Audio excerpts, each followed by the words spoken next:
प्रभु के क्रोध से धरती भी कांपने लगी है।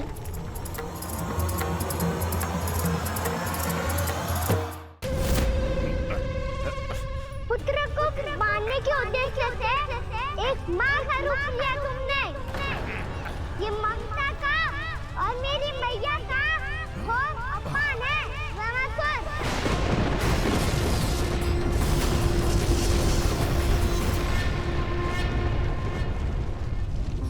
इससे पहले इस असुर के कारण निर्दोष प्राणियों का कोई अहित हो, मुझे कुछ करना होगा। यदि मैं माया का स्वामी हूँ तो आप भी बल के स्वामी हो। दाऊ, अपनी क्षमता, अपना सामर्थ्य स्मरण करो।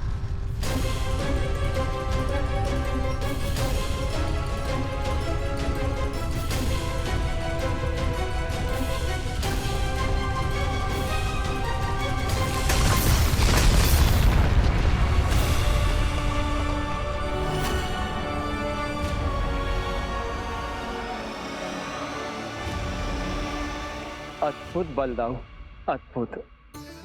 अपने बल का उचित प्रयोग करके आपने प्राणियों को हानि होने से बचा लिया और यह भी सिद्ध कर दिया कि इस युग में आपसे अधिक बलवान और कोई नहीं होगा। आज से आप बलदेव के नाम से भी जाने जाएंगे।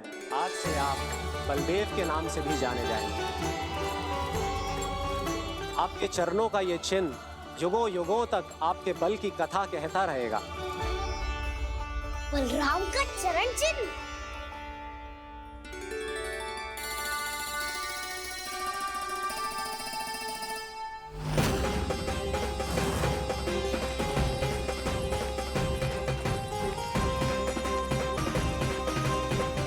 मेरी माया से आज तक कोई नहीं बच पाया है। एक बार मुझे छोड़कर देखो, फिर पता चलेगा कि मैं हूँ कौन। पहले ये तो देख लो कि मैं कौन हूँ।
कुछ वरन आया वामासुर।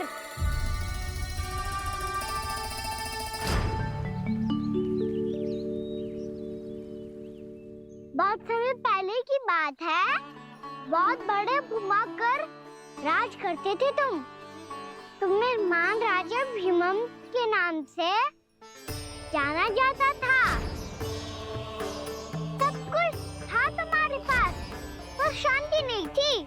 इसीलिए शांति की खोज में अपना संपूर्ण राज अपने पुत्रों को सौंप कर मलय पर्वत की ओर चल दिए। अनेक वर्षों की तपस्या के बाद तुम्हारे तप की कीर्ति चारों ओर फैलने लगी और फिर सच्चे तपस्वी की धूप में तुम्हारी ख्याति से प्रभावित होकर महर्षि उलट तुमसे भेंट करने आए। राजा भीमरथ, आपने ईश्वर की प्राप्ति के लिए सब कुछ छोड़ दिया, पर अपना अभिमान नहीं छोड़ पाए। इसीलिए मेरे आगमन पर सम्मान के साथ खड़ा होना तो दूर, मेरा अभिवादन भी नहीं किया। अभिमान तपस्वी का गुण नहीं होता है राजन, अभिमान राक्षसी गुण है। इसलिए मैं आपको श्राप देता हूँ कि आप अगले जन्म में एक राक्षस के रूप में जन्म लेंगे, एक राक्षस के रूप में जन्म लेंगे। मुझे क्षमा कर दीजिए महर्षि। मैंने जानबूझकर आपका अपमान नहीं किया है। मैं तो यहाँ पर शांति की खोज में आया था। अपने भीतर के संसार में गहरे सोच विचार में डूबा हुआ था मैं। मुझे क्षमा कर दीजिए महर्षि, मुझे क्षमा कर दीजिए। अपनी भूल का आभास प्रायश्चित की ओर पहला पग होता है। मैं अपना श्राप तो वापस नहीं ले सकता, परंतु आपको एक वचन अवश्य दे सकता हूँ। जब भी प्रभु नारायण का अवतार होगा, आपको उचित समय पे वो वरदान देंगे जिसकी आप लंबे समय से प्रतीक्षा कर रहे हैं।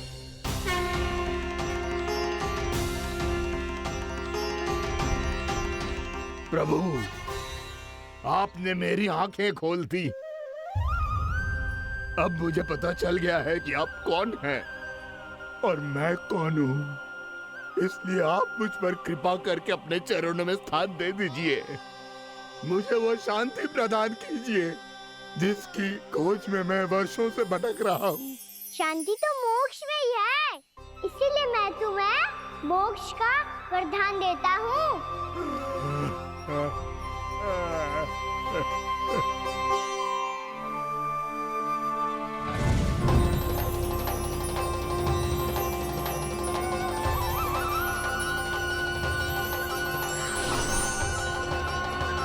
प्रभु की ये लीला सदैव स्मरण रखी जाएगी। इस स्थान को इनका आशीर्वाद मिलेगा और इस कंदरा को व्योमासुर की कंदरा के रूप में पहचाना जाएगा। भविष्य में अनेक ऋषि मुनियों की शरण स्थली बनेगी ये कंदरा। दीदी, ये कोई साधारण बालक ना है। ऐसा चमत्कार कोई साधारण बालक थोड़ी ना कर सकते है। तुम सत्य कह रहे थे बलराम। कान्हा सच्ची में भगवान ही है, तभी तो सब देवता इसे बसाने और इसकी ओर से युद्ध करने आते हैं। तुम सब ऐसे आंखें फाड़ के क्यों देख रहे हो मुझे?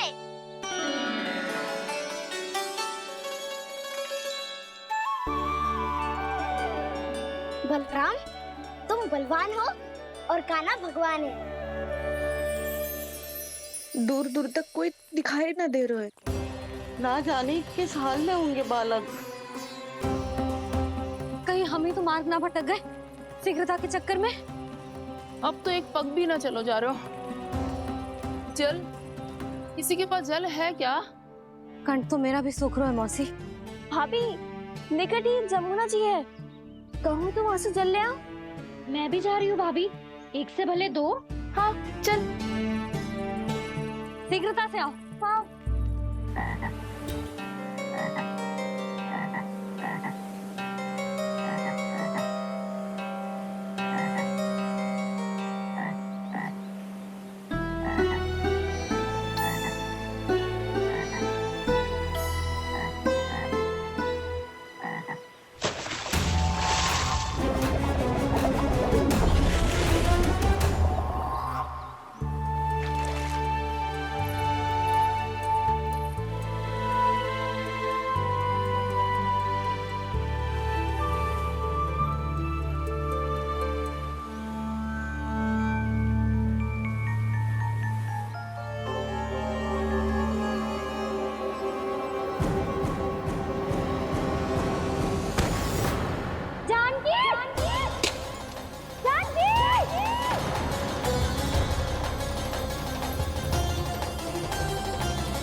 जानकी, जानकी, क्या होगा इसे? देखो ना जी, अब छलिया की सूचना मिलते ही हम सब बालकों को ढूंढने चली गई और ढूंढते ढूंढते सबको बहुत प्यास लगी आई जी। तो जानकी जमुना जी की नदी से जल लेने गई और उसने जमुना जी का पानी पिया और उसकी जेदशा हो गई। बालक कहाँ है? वो ठीक तो है ना? ऊपर ऊपर से सब ठीक है, पर भीतर से बहुत भयभीत है सब। जानकी तो बिल्कुल नीली पड़ गई है। लग तो है विष फैल गया है इसको पूरे तन में। मथुरा के सर्वश्रेष्ठ विदेह जी को बुलाए गए हैं उसके उपचार के लिए। जैसे ही इसने जल को मुंह से लगाया, ये गिर पड़ी चटपटाने का अवसर भी ना मिलो। हाँ वैद्य जी, और निकटी मृत पशु भी पड़े हुए थे। हाँ, मैंने भी अस्थियां देखी थी। इसका तो यही अर्थ हो सकता है कि समस्या वहाँ के जल में ही हो। वैद्य जी, आप रोगी की नाड़ी पे ध्यान दो ना। जे गोपिया क्या कह रही है उसे सुनने की आवश्यकता ना है। जब तक विष के कारण का पता नहीं चल जाता, हम उपचार कैसे कर सकते हैं रानी जी? जी, वो निकट ही यमुना जी में एक विशेष क्षेत्र है। ये सब उसी के जल की बात कर रहे हैं। तब तो ऐसा भी हो सकता है कि किसी विषैले सर्प के काटने का प्रभाव हो। पर सर्प के काटने का चिन्ह ना है उसके तन पे। सर्प जब काटता है तब उसके दांत के चिन्ह बन जाते हैं। मुझे पता है, बड़े बड़े सर्प को काटते हुए देखो है मैंने। एक दिन अब बस कर उज्जवल, ये बड़ी बड़ी हाँकने का समय ना है। पर यदि सर्प ने ना काटा है, फिर जानकी की ये दशा किसने की? अवश्य किसी राक्षस ने की होगी। नाना, कोई विषैला पशु भी तो हो सकता है। यह अवश्य किसी महाविषैले सर्प के विष से हुआ है। सर्प ने भले ना काटा हो, लेकिन यह अवश्य ही किसी महाविषैले सर्प के विष के कारण हुआ है। कालिया नाग। कालिया नाग?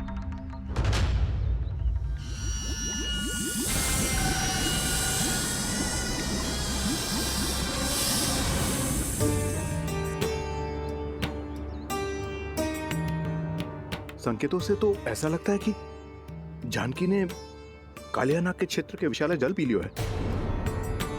कालिया नाग एक लोक सुरती है, कल्पना में गढ़ी हुई एक कथा, और कछु ना है। हमें जाके पता लगाना पड़ेगा। पर हमें वहां जाने से मना किया है ना बड़ों ने। उज्जवल सही कह रहे हो है। इस समय जानकी के स्वार्थ से अधिक महत्वपूर्ण और कछु ना है। जानकी हमारे लिए ही जलाने गई थी जी। ना मैं उसे जाने देती ना जैसा वो तो। वैद्य जी, आप शीघ्र कछु करो, कैसे भी कछु भी करो, पर इसके प्राण बचा लो। यशोदा, धैर्य रखो, श्री नारायण पर विश्वास रखो, वो सब ठीक कर देंगे।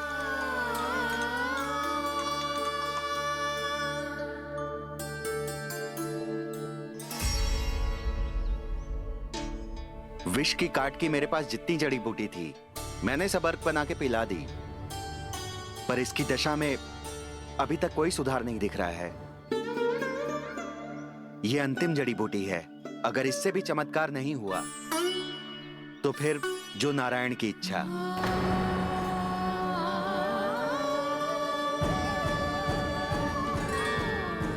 पर कोई तो उपाय होगा जानकी को बचाने का। कान्हा, यदि तुझे किसी औषधि के बारे में पता है, हमें बता दे, हम जाके ले आएंगे।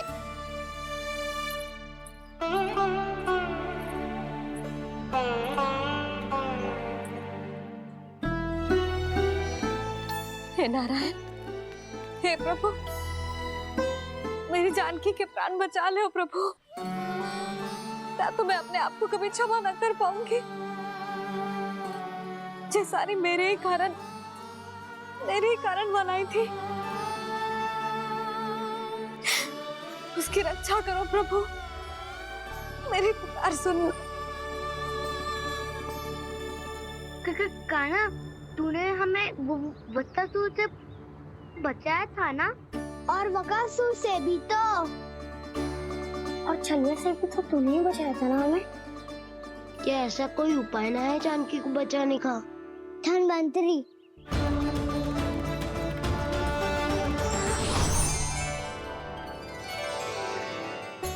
मैं आ गया हूं प्रभु, चिंता मत कीजिए, आपके आदेश का पालन अवश्य होगा। यशोदा मैया,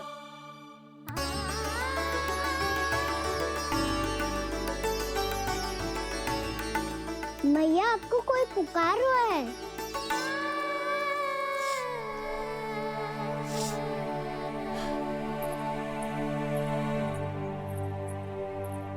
चिंता मत करो मैया, अब धनवंतरी जी आ गए हैं और सब संभाल लेंगे।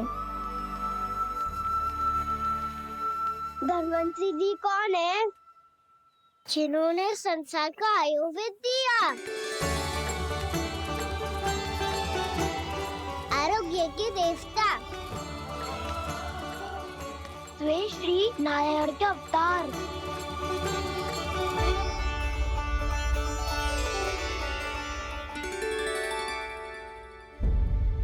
मुझे पता चला है कि आपको वेद की आवश्यकता है। हाँ हाँ, भीतर आइए। आइए आइए बैठे जी। जी रहे। मथुरा का सर्वश्रेष्ठ वैद्य अर्थात मैं यहाँ आ चुका हूँ और रोगी को जितनी औषधि की आवश्यकता थी सब दे चुका हूँ। निश्चित रूप से आपने विष की काट के लिए बहुत ही उत्तम अर्क तैयार किया है। इसीलिए किसी और वैद्य की आवश्यकता नहीं है। किंतु आप अकेले कितना कुछ करेंगे वैद्यराज? मुझे अपना सहायक ही बना लीजिए। पर जो करना था मैं पहले ही कर चुका हूँ। हाँ, वो तो आप कर चुके हैं। बस रोगी के तन से विष निकालना शेष है ना वैद्यराज?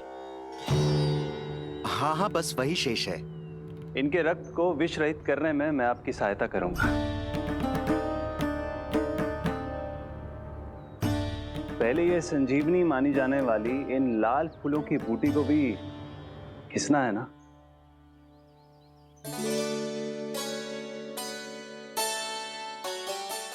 हाँ हाँ, तुम सही कह रहे हो। इसे अच्छे से घिसो।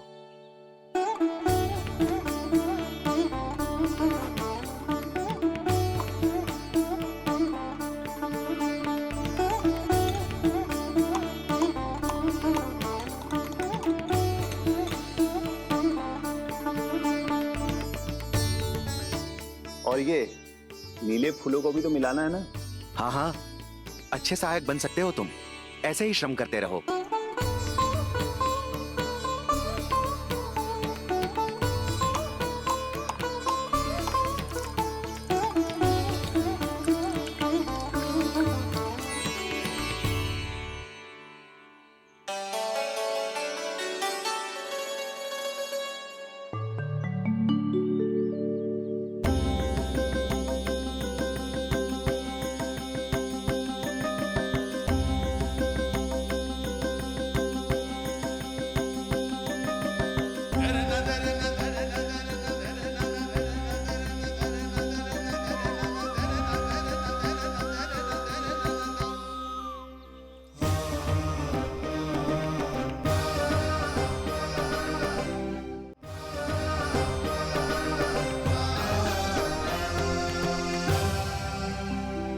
जानकी स्वस्थ हो जाएगी ना धनवंतरी जी?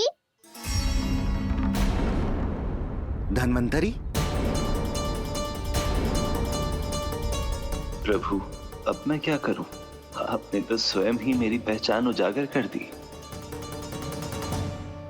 जी क्या करो कान्हा? आप सब ऐसे क्यों देख रहे हो? मैया कहती है ना, सभी वैद्य धनवंतरी जी का ही रूप होते हैं। वाह कृष्णा, चतुर तो हो तुम। वैसे वास्तविक धन्वंतरी मैं हूँ। मेरा अर्थ है वास्तविक वैद्य मैं हूँ। ये तो मेरा सहायक है। मुझे पूरा विश्वास है बिल्कुल ठीक हो जाएगी। वैसे ही थोड़े ना मुझे मथुरा का सर्वश्रेष्ठ वैद्य कहते हैं लोग।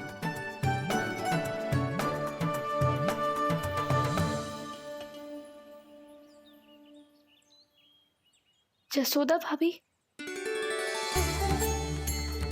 जसोदा जी, जानकी को चेतना आ गई। जानकी, जानकी, जानकी, तू ठीक है ना? क्षमा करना भाभी, मैं आपके लिए जल ना ला पाई। बस बहुत भूख लगी है। मैं अभी कछु लाती हूँ। जानकी माखन खाओगी?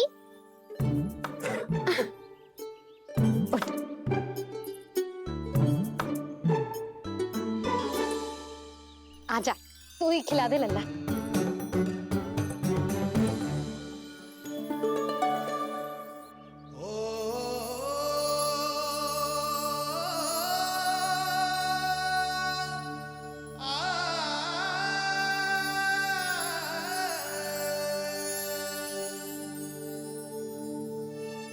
तुम सब मेरे लल्ला को माखन चोर कहती हो ना, आज देखो अपना ही माखन जानकी को खिला रहे है।